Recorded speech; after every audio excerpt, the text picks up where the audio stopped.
할렐루야. 우리 오늘은 에스라 1장 1절에서 11절입니다.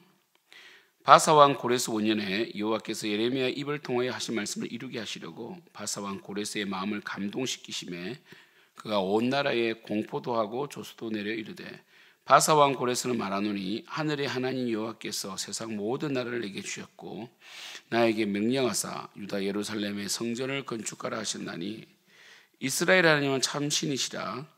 너희 중에 그의 백성된 자는 다 유다 예루살렘으로 올라가서 이스라엘 하나님 여호와의 성전을 건축하라. 그는 예루살렘에 계신 하나님이시라. 그 남아있는 백성이 어느 곳에 머물러 살든지 그곳 사람들이 마땅히 은과 금과 그 밖에 물건과 짐승으로 도와주고 그 외에도 예루살렘에 세울 하나님의 성전을 위하여 예물을 기쁘게 드릴지니라 하였더라. 이에 유다와 베냐민 족장들과 제사장들과 레위 사람들과 그 마음이 하나님께 감동을 받고 올라가서 예루살렘에 여호와의 성전을 건축하고자 하는 자가 다 일어나니 그 사면 사람들이 은그릇과 금과 물품들과 짐승과 보물로 돕고 그 외에도 예물을 기쁘게 드리더라. 고레스 왕이 또 여호와의 성전 그릇을 꺼내니 옛적에 느부갓네살이 예루살렘에서 옮겨다가 자기 신들의 신당에 두었던 것이라. 바사왕 고레스가 창고지기 미드르닷에게 명령하여 그 그릇들을 꺼내어 세워서 유다 총독 세스바살에게 넘겨주니 그 수는 금 접시가 30개요 은 접시가 1000개요 칼이 29개요 금 대접이 30개요 그보다 못한 은 대접이 410개요 그 밖에 그릇 1000개이니 금 은그릇이 모두 5400개라. 사로잡힌 자를 바벨론에서 예루살렘으로 데리고 갈 때에 세스바살이 그 그릇들을 다 가지고 갔더라. 아멘. 우리 에스라는 우리 역대하와 연결되어서 역대하 마지막 9절과 그리고 에스라의 1장 1절 2절은 똑같습니다. 우리가 이 학자들은 그래서 이 역대상하와 에스라를 학사 에스라가 썼다고 봅니다. 에스라는 이 포로 기한 1차 때 온 사람이 아니라 2차 포로 기한 때 왔어요. 2차 때 왔고 이 성전 건축은 그러니까 우리가 포로로 잡혀가는 것도 1차, 2차, 3차죠. 그죠? 요야긴 왕 때, 요야긴 왕 때, 시드기야 때 이렇게 포로로 잡혀가고 포로에서 돌아올 때도 1, 2, 3차 기한으로 돌아옵니다. 첫 번째 기한자는 바로 총독 세스바살 또는 스룹바벨이죠. 세스바살이라고 불리기도 하고 스룹바벨이라고 불리기도 합니다. 이 스룹바벨이 1차로 돌아옵니다. 2차에 돌아온 사람들이 바로 에스라와 함께 돌아오는데 이 1차에 돌아온 자들은 바로 성전을 재건하였죠. 무너진 회파된 성전, 물론 솔로몬의 성전에 비하면 사실 초라하지만 하나님의 영적으로 더 크게 보셨습니다. 그래서 이 이전 영광보다 나중 영광이 더 크다.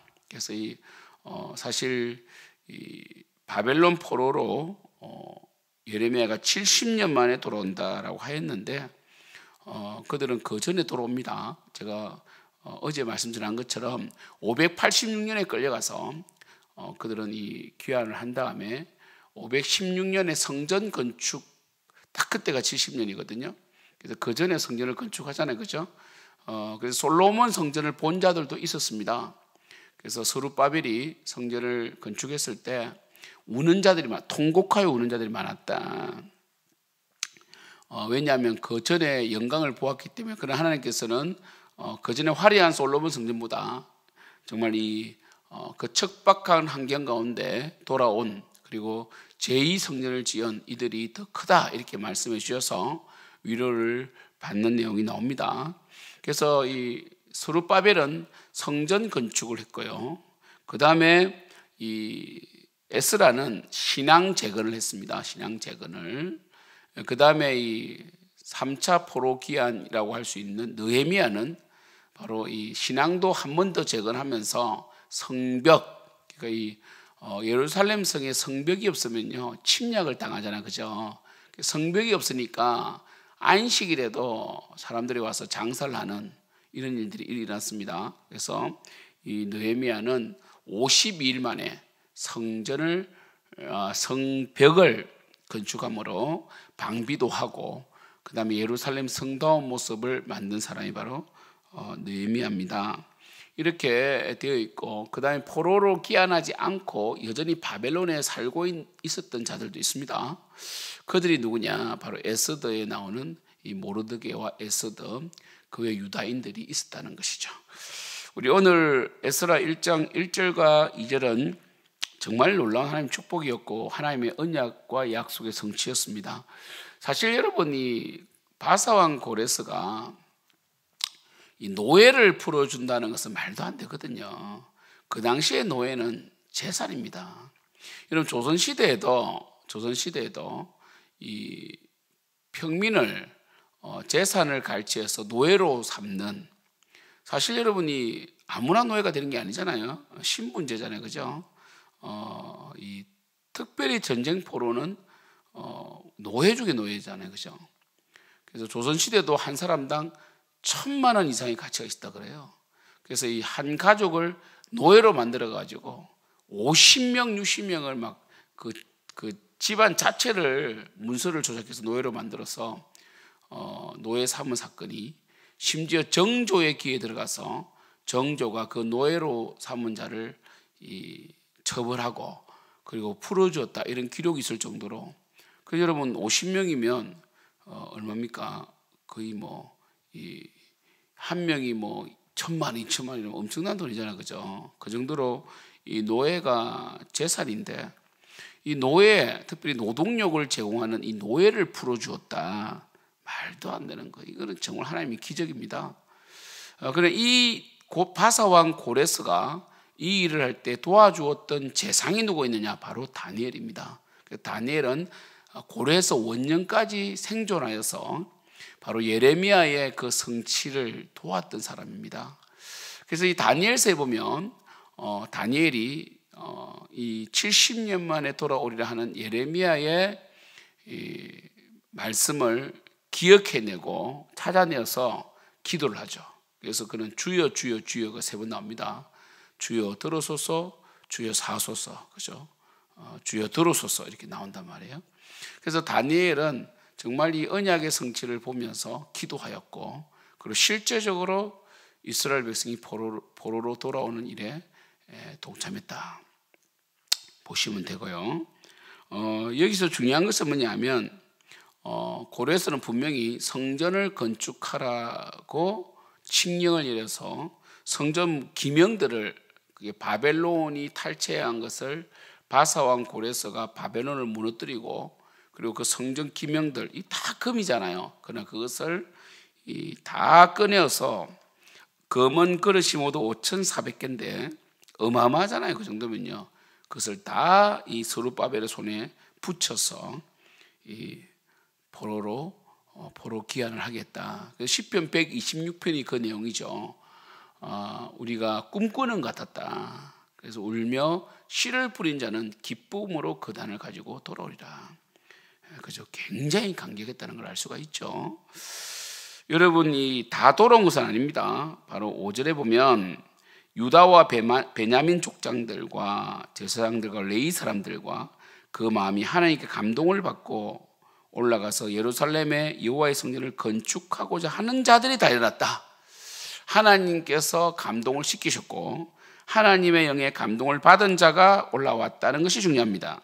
그래서 이게 중요한 거죠. 그래서 이 유다와 베냐민 족장들, 제사장들이 올라왔는데, 여러분 아시다시피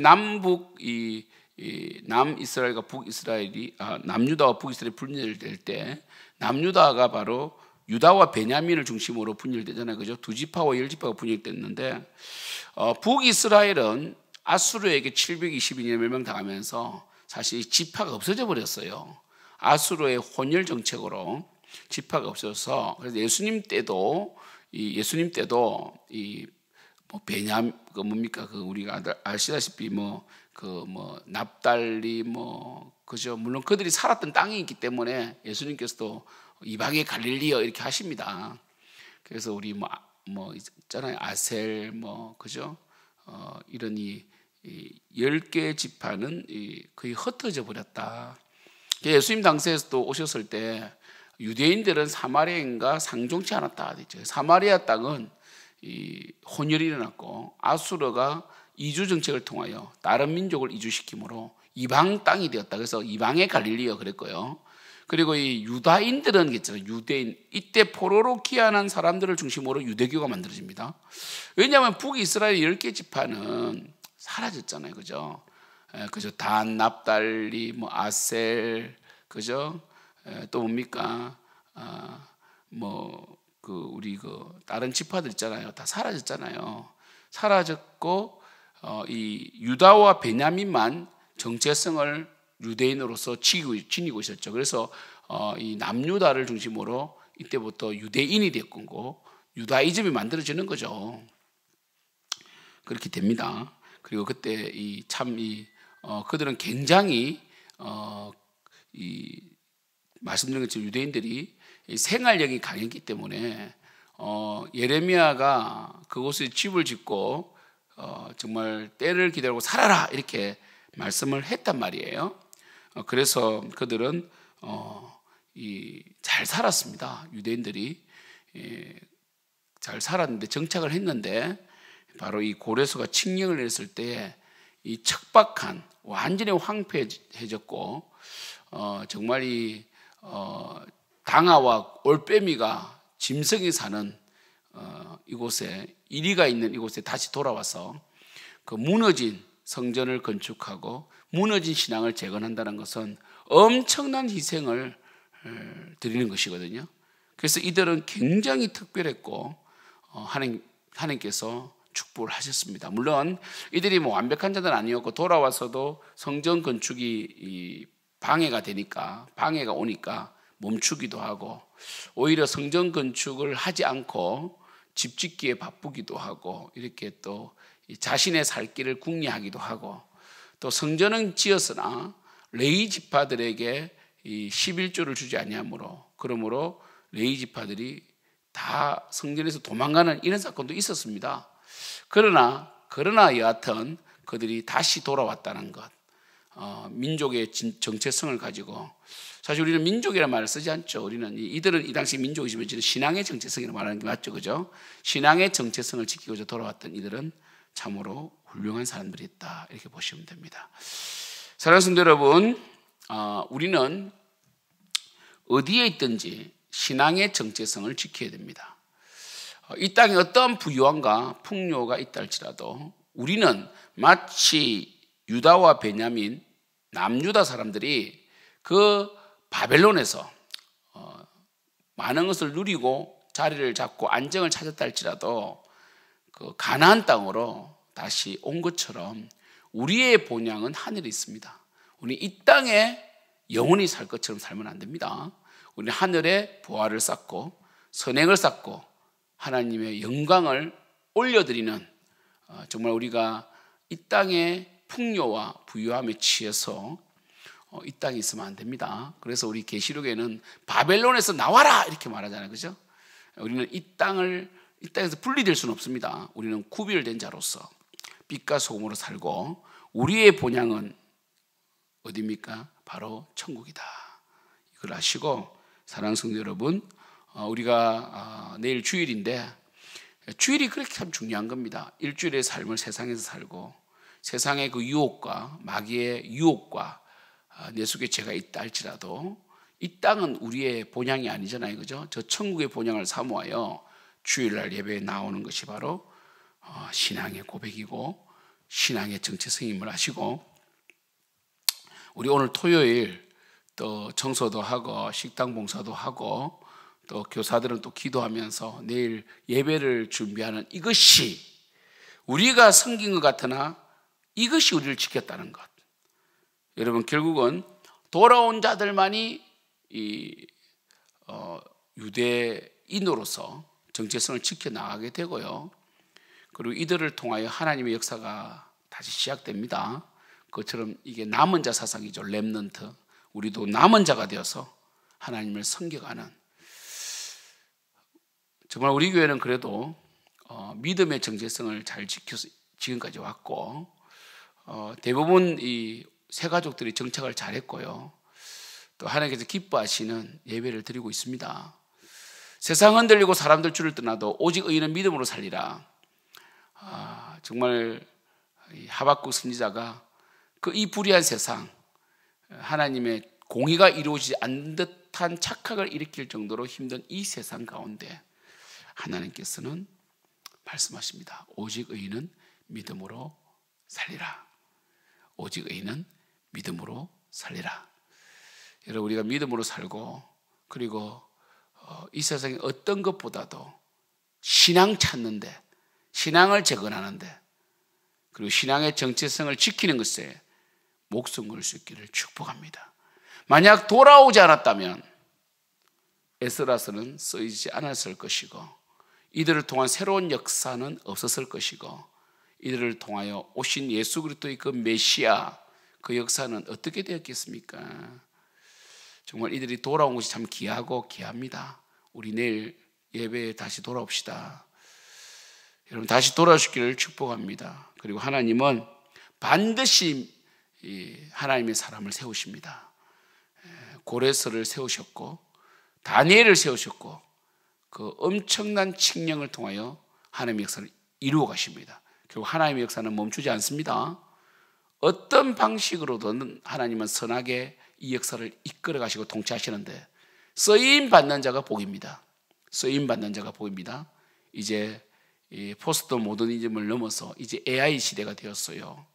AI 시대에 지금 앞으로 교회의 정체성이 희미해지고, 그리고 인간의 정체성도 굉장히 이 정신분열적인 정세를 보이지만, 그러한 가운데서도 하나님은 반드시 또 위대한 목회자를 이렇게 세우실 것이고, 그리고 위대한 교회를 또 이렇게 세우실 것이고, 그 가운데서 믿음의 역사가 있을 줄 믿습니다. 지금 미국은 다시 대학생들을 중심으로 부흥이 시작되었다고 합니다. 미국마다 대학생들이 기도회를 하고 캠퍼스 기도회를 한다고 합니다. 성령님은 감동을 주시고 우리 대한민국도 살리실 것이고, 우리 생명 넘치는 교회 속에서도 하나님 사람들을 통하여 우리 생명 넘치는 교회를 세워가실 줄 믿습니다. 기도합시다. 하나님 감사합니다. 우리 생명 넘치는 교회를 축복하여 주시고 믿음의 사람들을 통하여 생명 넘치는 교회를 세워 나가게 하여 주시고, 무엇보다 우리가 신앙의 정체성을 지킬 수 있도록 역사하여 주시옵소서. 예수님의 이름으로 기도드립니다. 아멘.